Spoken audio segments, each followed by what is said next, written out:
গাইলে লাগছে সব মুখ দেখা গেলি আমি তো কি করতে এত ঘন্টা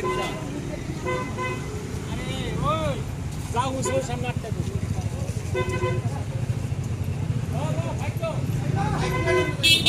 দেখলো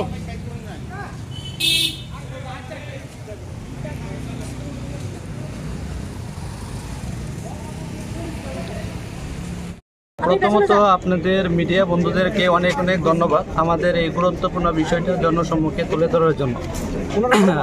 বিষয়টা হলো আমরা আজকে প্রায় 2 বছর ধরে কখনো টিআরবিটিতে, কখনো শিক্ষা দপ্তরে, কখনো আমাদের এলিমেন্টারি ডিপার্টমেন্টে আন্দোলনের মাধ্যমে একটা ডেপুটেশন দিচ্ছি, কিন্তু কোনো জায়গা থেকে আমরা সদুত্তর পাচ্ছি না। বিষয়টা হলো আমরা বিভিন্ন প্রিন্ট মিডিয়া এবং ইলেকট্রনিক মিডিয়ার মধ্যে আমরা যখন নজর রাখি, এমন কোনো না কোনো দিন, একটা দিনও মিস নেই, প্রত্যেক দিন নিউজ পেপারের মধ্যে উঠে যাচ্ছে যে শিক্ষকের সংকটের মধ্যে বাচ্চারা রাস্তার মধ্যে আন্দোলন করছে। এখন এমনও দেখা যাচ্ছে যে গার্জিয়ান তারা স্কুল তালা দিয়ে দিচ্ছে শিক্ষক নেই না থাকার কারণে। এখন আমার প্রশ্ন হলো, এত শূন্য পদ থাকা সত্ত্বেও কেন আমাদের আজকে 2 বছর পার হয়ে যাচ্ছে আমাদেরকে নিয়োগ করা হচ্ছে না? আমরা এত কষ্ট করে পড়াশোনা করেছি, 12-এ 50%, গ্র্যাজুয়েশনে 50%, তারপর মাস্টার ডিগ্রি, তারপর বিএড, তারপর টেট পরীক্ষা, এতগুলি পরীক্ষা দেওয়ার পরেও আমাদের বয়সের উত্তীর্ণ হয়ে যাচ্ছে। যারা বয়স উত্তীর্ণ হয়ে যাবে তারা তো নিয়োগপত্র পাবে না। তো একদিকে স্যার বলছে টেট পাস মানে চাকরি নয়। স্যার, আমরা বলছি, আমরা এটা প্রত্যেকেই জানি যে টেট পাস মানে চাকরি নয়, কিন্তু বর্তমান আমাদের ত্রিপুরাতে দাঁড়িয়ে বর্তমানে ত্রিপুরার যে সিচুয়েশান আছে শিক্ষা ব্যবস্থার মধ্যে, সেই জায়গাতে যারা টেট পাস করেছে অতি সত্বর এখন এক মুহূর্ত বিলম্ব না করে সবাইকে একসঙ্গে যেন নিয়োগ করা হয়। আমাদের প্রত্যেকের তরফ থেকে দাবি থাকবে যে রাজ্যের শিক্ষা উন্নয়নের জন্য যত তাড়াতাড়ি সম্ভব আমাদেরকে যেন নিয়োগপত্র দেওয়া হয়।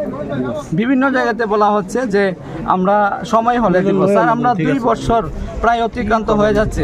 2024-এ নোটিফিকেশান হয়েছে, 25-এ পরীক্ষা দিয়েছি, এখন চলছে 26-এর আগস্ট মাসের আজকে 10 তারিখ। তাহলে আর কত ওয়েট করবো স্যার? আমাদেরকে আর এইভাবে ঝুলিয়ে রাখবেন না। আমরাও চাই না এত রোদের মধ্যে এসে এতগুলি মানুষ নিয়ে সেরে রাস্তাতে দাঁড়িয়ে সেটা আমাদের দাবিটুকু আদায়ের জন্য।